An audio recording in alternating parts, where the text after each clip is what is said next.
Yeah, there's certainly plenty of things we have to work on with every guy on our team, and no different with our corners. But we do have confidence in those guys. I do think they covered well. I thought they competed well. They were physical. When they got a chance to go make tackles, for the most part, they did. So, they're playing well, and they'll get better and better as we go. Yeah, Dak hurt his ankle right at the end of the ball game, but he was able to practice yesterday. We think he's going to be okay going forward, and DeMarcus has been dealing with a groin injury, but was limited yesterday. Hopefully he'll be able to do more today. Yeah, again, hard to have any real definitive opinion on that beyond just the one game they played. That's certainly been an emphasis for them.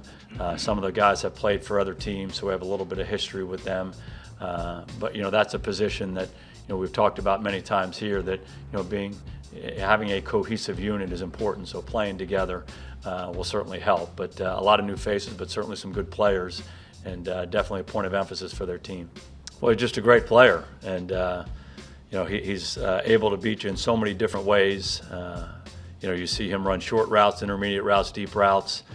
He's able to make plays, contested catches. He gets a lot of attention from opposing defenses, and he still is able to make plays on a consistent basis. His run after catch is outstanding, so you have to do a great job tackling him with the guy who's guarding him, but also with the rest of your defensive team. And he's a guy that you can put in different spots, and you can try to hide him in formations. He's been able to do that throughout his career as well. So he's a dynamic playmaker, and all hands on deck trying to slow him down. Hello, friends, and welcome into the Cowboys Report presented by BetDSI, the internet's #1 sportsbook. I am your host, Tom Downey. You can follow me on Twitter at WhatGoingDowney if you want some more Cowboys coverage. I'll start things off with today, as we so often do, with some Cowboys rumors and some positive news to start, at least positive rumor to start, I should say. David Irving, will he return to the Cowboys? I'll give this one 3 stars, and it's almost 4 stars in reality. Irving has returned to the Cowboys facility, and he is there to work out and attend meetings and help ensure he's in shape once he comes back from his suspension. Now, one note on Irving, he is not allowed to practice while he is suspended. So it's very good news that Irving is back. GARRETT has said that Irving looks in shape, which is a very positive sign for him. The reason, though, why this is only 3 stars and not 4 stars is, who here fully trusts David Irving? Yeah, I didn't think so. 3 stars. I'm pretty sure he'll be back once his suspension is over, but he has to earn back the trust from myself, and I'm sure many of you Cowboys fans out there. We'll stick on the defensive line for our next one. Will Randy Gregory play in Week 2? I'll give this one 2 stars, not because of any potential or non-potential substance abuse, relapse suspension, or whatever it is going on around Gregory, but rather, he's still in concussion protocol. Now, we're here on Thursday. He didn't practice Thursday or Wednesday. Typically not a great sign for a player to be able to go on Sunday Night Football. Now, there is still nothing new on the substance abuse relapse, at least the reports of them. Maybe we'll get the NFL news dump on Friday. I don't really know at this point. But for Gregory, Week 2, the concussion is a big concern. So, obviously, I hope he's able to play in Week 2, and he's cleared from that concussion, but I don't know if that's going to happen. Again, he missed practice on Wednesday and on Thursday.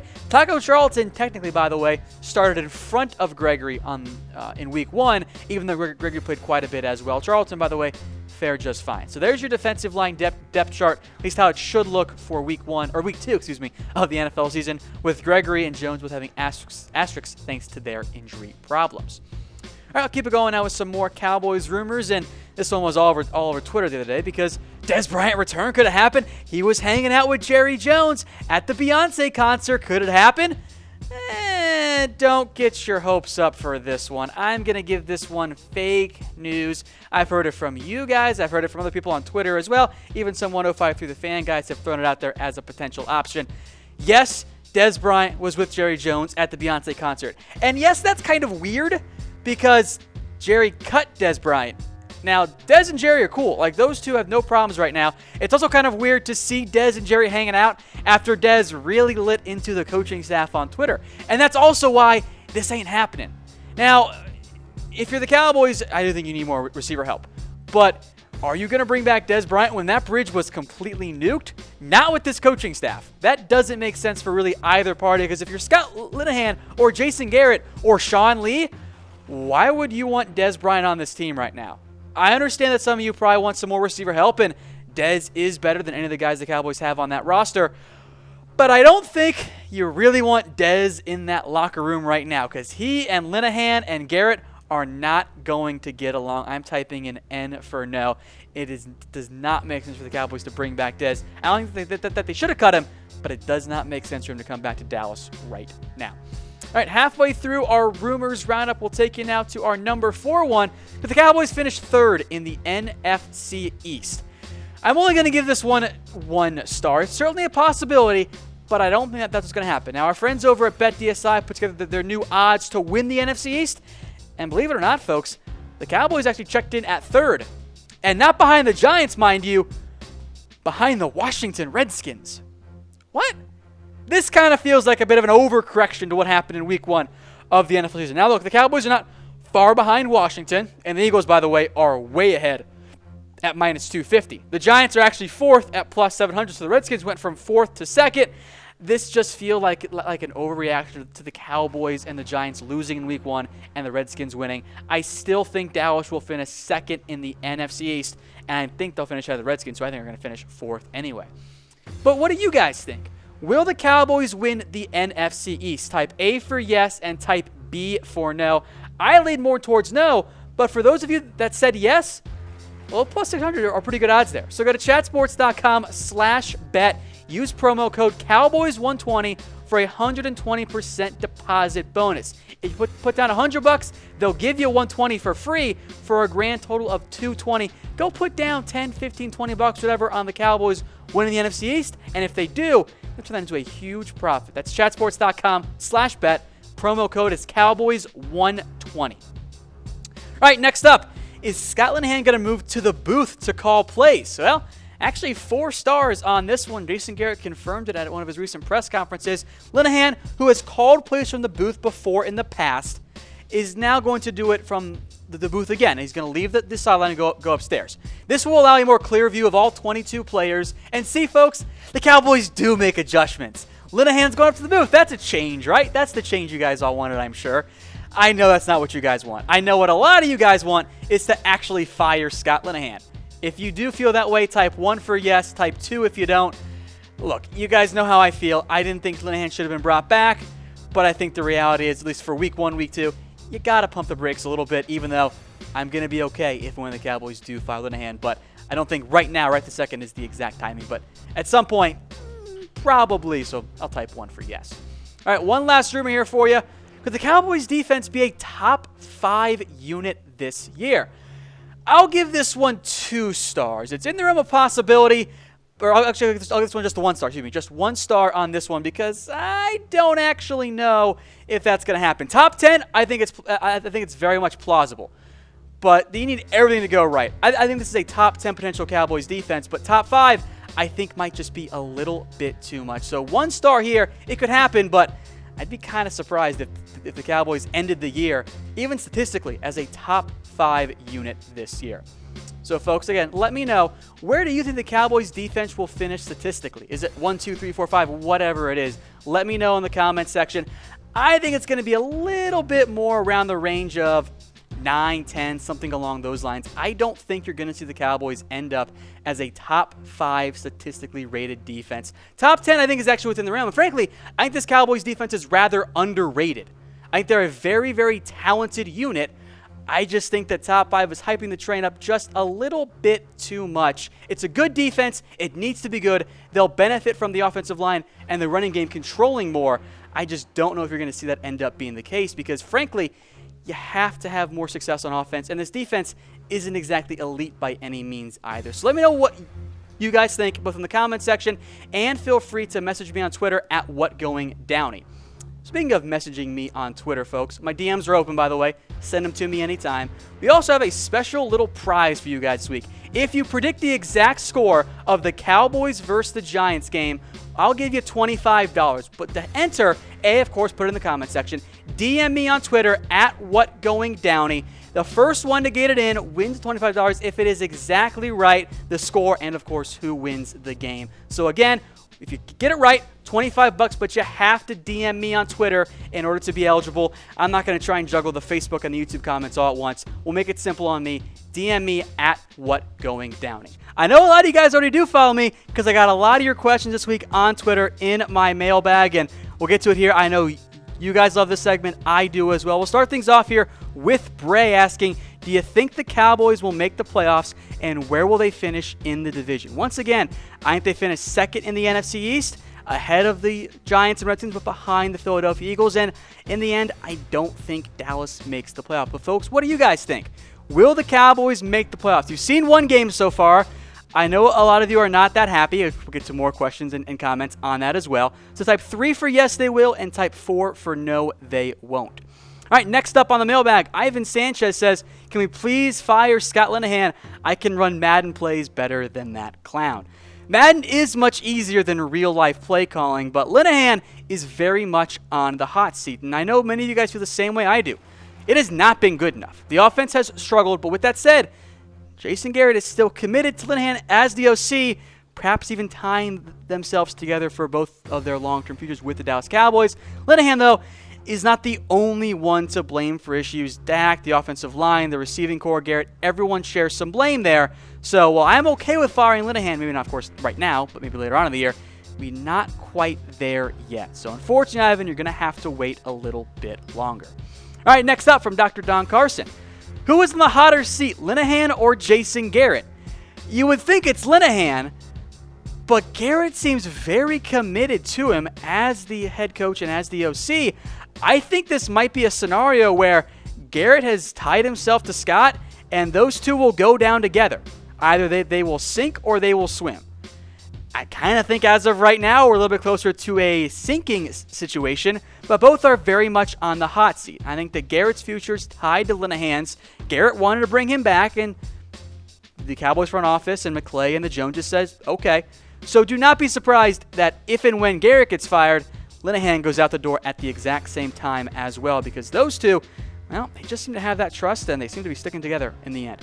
All right, so thank you, Don, for your question there. And keep those flowing for me, folks, on Twitter at WhatGoingDowney. All right, next up on my Cowboys mailbag, Q-Storm wants to know, who are a few coaches that could replace Jason Garrett? Says he does not see Garrett being back with the Cowboys next year. Not really a question, more of a demand, but I'll give it to you anyway for this week, Q-Storm. Some guys that I'll mention, not necessarily the guys that I want the most, but guys I think you could see the Cowboys target as head coaches. We'll start with some offensive-minded guys, John DeFilippo, Matt LaFleur, both young, promising OCs. How those offenses fare this year will determine if they end up being targets for the Cowboys if and when Garrett ends up getting fired. Of course, Sean Payton is the number one dream target. That's never going to change for Jerry Jones. Chris Richard is the top in-house candidate. I'm so high on him, and so is the front office. And then if you want a young, really gifted offensive mind, Lincoln Riley has been mentioned several times on Twitter by other Cowboys guys. I don't know, though, if he's ready to be the head coach of the Dallas Cowboys. But, folks, if Garrett does get fired, who do you want the Cowboys to go hire? Let me know in the comments section. Please, please, please, no one say Jimmy Johnson. That's just silly. He ain't going to be a good head coach. He's not going to come back. He's been out of the game for far too long. All right, next up on our mailbag, Sandman213 wants to know, the coaching staff makes very limited halftime adjustments and basically asking, is Dez right about Linehan? Kinda, yeah. I think our complaints have been the same for quite some time. There aren't enough adjustments, and also the Cowboys coaching staff lacks some creativity there. So I think Dez has some good points there. We'll see if Linehan can make those changes going forward. Folks, subscribe to our new Cowboys Report YouTube channel. The next target number is 5,000 subscribers, almost up to 3K, but 5K is a much more bigly number there. So subscribe today. Go to youtube.com/Dallas Cowboys Report. It'll take you right into the page there. We appreciate everyone who's already subscribed. Tell a friend as well if you like what we have going for you on YouTube. It's the best spot for Cowboys coverage out there. All right, Jeremy X wants to know, with C-Will struggling with strength issues, shouldn't we push him out and put Collins at guard and put Williams at right tackle? A lot of questions and comments this week on Connor Williams, who, wasn't great against Panthers, not even as bad as I thought after my second watch. But why would you want to do this? Yes, Williams has strength issues. Collins, I think, has been a little bit better at tackle than he's been at guard, and the Cowboys have committed to playing Collins at right tackle. I think that's actually a terrible idea because, you fix the strength issues. Now you're switching your offensive line away from what they've done all offseason after 1 week.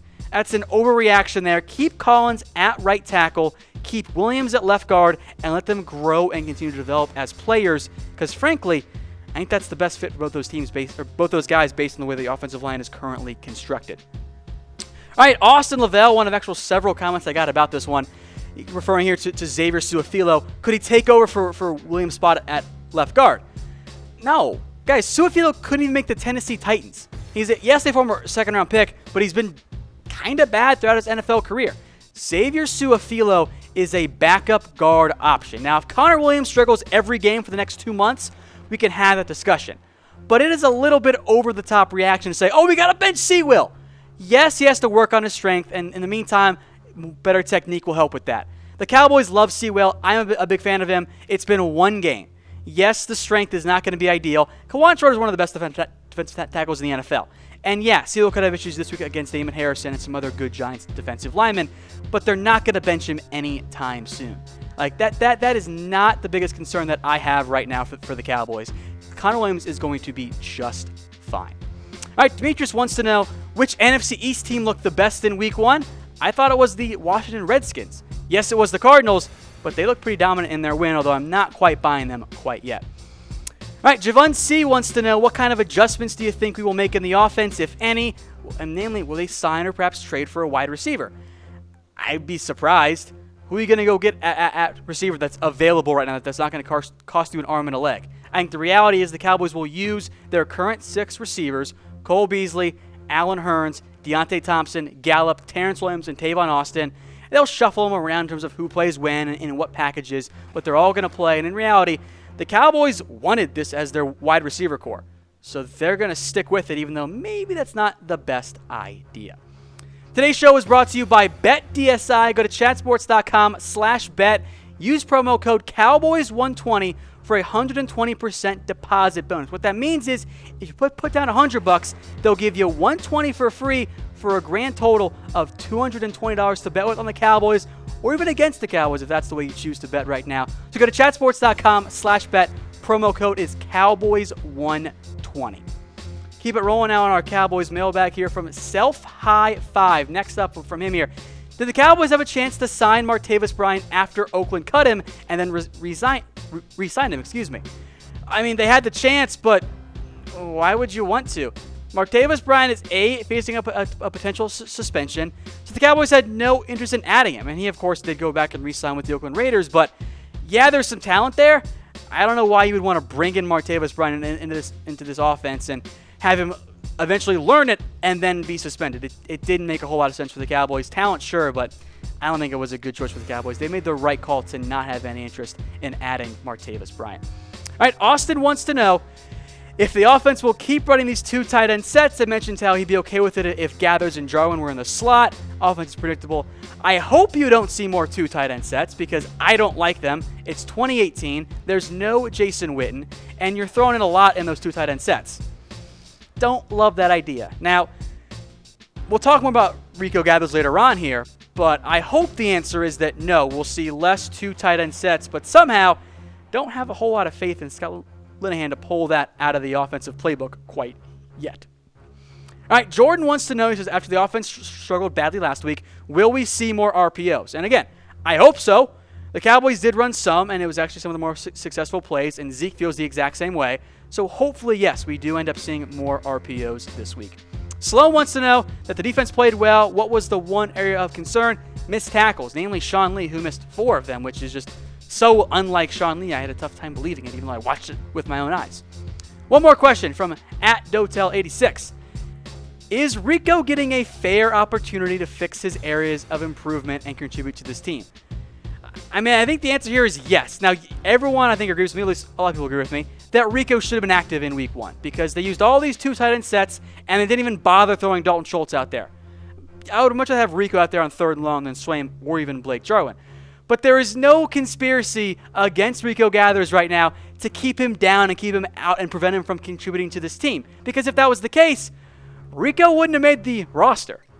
Like, the Cowboys are not petty enough to keep Rico on the roster so that he can't help anybody else and not help themselves. So the blocking is still an issue.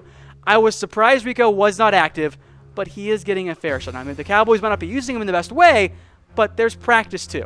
Rico's getting a fair shot. We'll see if the Cowboys give him a fair shot during games. That's a different question. But folks, let me know if you think RICO is getting a fair shot right now for the Cowboys. Type Y for yes and type N for no. Folks, Cowboys play the Giants this week, and if you can correctly predict the score, and of course who wins, I'll give you $25. Now, in order to enter, you have to DM me on Twitter, and do it sooner rather than later. If there are multiple people who have the exact same correct score, I'm going to give the $25 to the guy who DMs me first. So again, send me your score predictions on Twitter, at WhatGoingDowney. Feel free to do it in the comments here on Facebook and YouTube as well. But to enter, you have to send it to me on Twitter, at WhatGoingDowney. Folks, again, I am Tom Downey. You are watching the Cowboys Report presented by BetDSI, the internet's #1 sportsbook. Time now for our Week 2 preview. Giants at the Cowboys, as it almost always is for some silly reason. It's on Sunday Night Football. Every year these two teams play. Kind of gets boring after a certain point. Now, Cowboys offense, big number one there. Well, obviously they have to get a lot better because that offense was downright putrid in Week 1 against the Carolina Panthers. The defense, though, was very, very good. So potential good news here for the Cowboys. Outside linebacker Olivier Vernon might not be able to go. That'd be a big, big boost to the Cowboys' offensive line because that's the Giants' best edge rusher. Really their best, I think, maybe their best front seven guy, Damon Harrison, right alongside there, but those are good. Those are good. As you see, the Cowboys are 3-point favorites. The over-under 42.5. If you want to bet on the game, go to chatsports.com/bet. Promo code is Cowboys120. They'll give you a 120% deposit bonus. So if you put down $100, they'll give you $120 for free for a grand total of $220 to bet with on the Cowboys. I'll give you my prediction later on in the show. I struggled with this one. I felt really good last week. I was wrong. But hey, I used that promo code Cowboys120 for 120% bonus there. I still got money to play with on BetDSI. So Cowboys 3-point favorites here. We'll take it out through a little bit more of an injury report look here. There are some notable guys who might not play for the Cowboys. Randy Gregory, concussion. He is listed as questionable right now, as is Xavier Woods. Now, I don't know if both those guys are going to be able to go. They did not practice Thursday. That's not a promising sign for their availability Sunday night. DeMarcus Lawrence did pop up with a groin injury. I think he's going to be good to go. There is no probable tag anymore for the injury report, but I'm pretty sure he's going to play. Dayton Jones, though, and Travis Frederick, they're not going to be able to go. By the way, Dak Prescott did appear on the injury report with an ankle injury, but the good news for him is that he practiced fully. He's going to be good to go. Subscribe to our brand new Cowboys Report YouTube channel. We're trying to get to 5,000 subscribers. That is the next big number, folks. Almost at 3K, but 5K is a much more impressive number to hit there. So subscribe today. Go to youtube.com/Dallas Cowboys Report. We'll take you now through the projected depth chart, not the Cowboys official one, because there's some things that are just downright wrong with that one, but instead what it's probably going to look like based on what I think is going to happen. So quarterback here, no surprise. Dak, Rush, Mike White, easy. Those are going to be your guys there. Same true with the halfback spot. Zeke Elliott, Rod Smith, Jamiz Olawale, those guys are going to play, frequently, especially Zeke, obviously. As for wide receiver, I'll base this off of the snap counts in Week 1 when it was Cole Beasley, then Hearns, then Thompson, then Gallup, and T. Will Austin. But you will see all three of those guys get on the field and hopefully get touches as well. Almost happened last week for the Cowboys. Tight end now. We'll list Dalton Schultz as the number 3. Now, he was active last week, even though Rico was listed ahead of him on the depth chart. Gallows was inactive. But Swaim and Jarwin, your clear-cut top 2. It's that number 3 spot that I'm not quite as sure on as I would think it should be, because it should be Rico over Dalton Schultz right now, simply. Offensive line depth chart, not going to change this week beyond the new left guard. Xavier Su'a-Filo comes in. Kadeem Edwards goes out. We'll see if he is active. I'm referring, of course, to Su'a-Filo here, given the fact that, hey, he's still learning here. He hasn't had much of a chance to get much reps, so he might be in an active Week 1, which does leave the Cowboys thin up front if there's an injury. Hopefully not. Speaking of the offensive line, which one worries you the most? Which lineman does the most? I know a lot of you guys might say Connor Williams or even Joe Looney. I was pretty concerned about La'el Collins. He did not fare very good in Week 1, allowed the most pressures of any Cowboys offensive lineman. Of all the guys, he has to improve the most, especially for me. I'm typing in 71 for Collins. Let me know what you guys think in the comments section.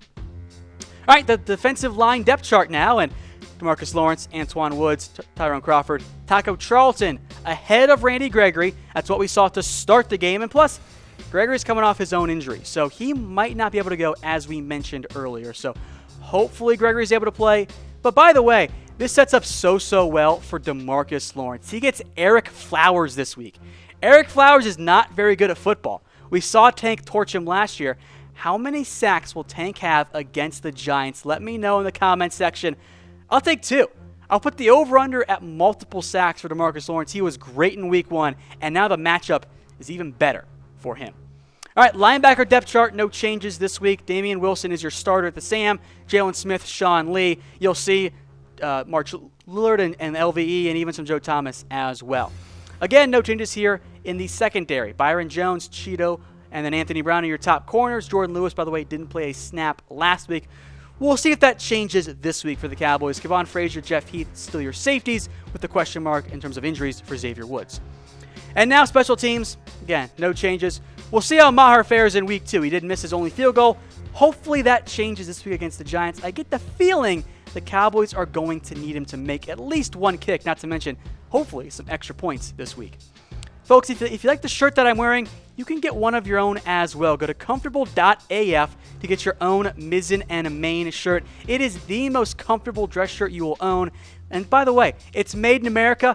That's perfect if you're a fan of America's team, which why else would you be, check out the show if you weren't a fan. Comfortable.af to get your own Mizzen and Main shirt. All right, folks, we went through the depth chart now. Time to take a look at some more Cowboys-Giants talk. We'll get to my score prediction here in just a little bit, but I do want to make one note here of a key matchup. Tight ends versus the Giants linebackers. Now, historically, you could bank on Jason Witten torching the Giants, pass defense every week for points and for yards, especially on third down. But he's gone now. Jeff Swaim is in, Blake Jarwin is in, and the Giants linebacker depth chart did add Alec Ogletree. Still not the best unit. So I have somewhat high hopes, and it's all relative, of course, because the Cowboys are not going to have Jason Witten type production this week.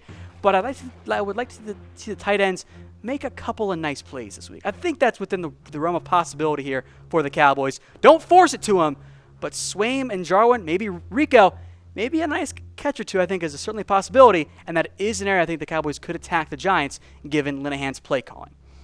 All right, folks, if you can predict the score of the Cowboys-Giants game correctly, I will give you $25. In order to enter, though, you have to DM me on Twitter.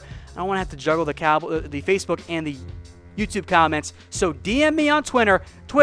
If the first person to DM me that gets it right, you win. If there are multiple people, I'm giving it to the first guy. So do it sooner rather than later. Again, at WhatGoingDowney, if you get it right, I'll give you $25. Speaking of score predictions here, we'll give you mine and producer Brett Scott's as well. Now, Cowboys 3-point favorites, over under 42.5. I am not sure how confident I am, but I will have the Cowboys winning 21-17, and producer Brett Scott is back on track, back going heavy Cowboys favorites, 24-16. He was right last week. I was wrong, by the way. I did put some money down on BetDSI, but I used promo code Cowboys120. Got that 120% deposit bonus, so I've still got plenty of money left. We will see you guys on Sunday for a little Cowboys-Giants watch party.